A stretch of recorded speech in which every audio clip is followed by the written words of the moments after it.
So you've got the candidate, they're in their probation, but they're not performing. Well, that's okay.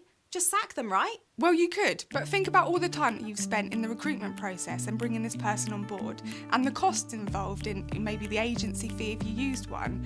What is it that you've missed out on? Because you obviously took that candidate on thinking they were great. What's gone wrong? Could it be that the probation period of the candidate wasn't managed correctly? In our experience, the majority of the time, this is the case. So for probation best practice, here are 3 top tips to meet those minimum standards. Firstly, we need to have a really good induction, and it will depend on the candidate.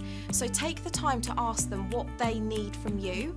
So you might have someone that wants to be thrown in at the deep end, which is fine.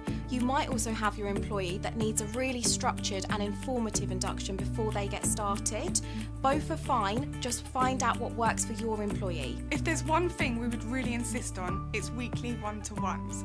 Take the time to sit down with your employee, find out how their week's been, what they've enjoyed, what they've struggled with, and it's your time to then also suggest what you want them to improve on. Communication is so key.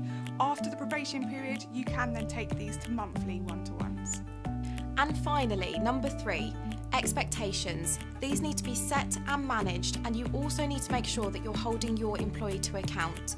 In their one-to-ones, ask your employee to set their own KPIs, key performance indicators, and ask them what they need from you to achieve those.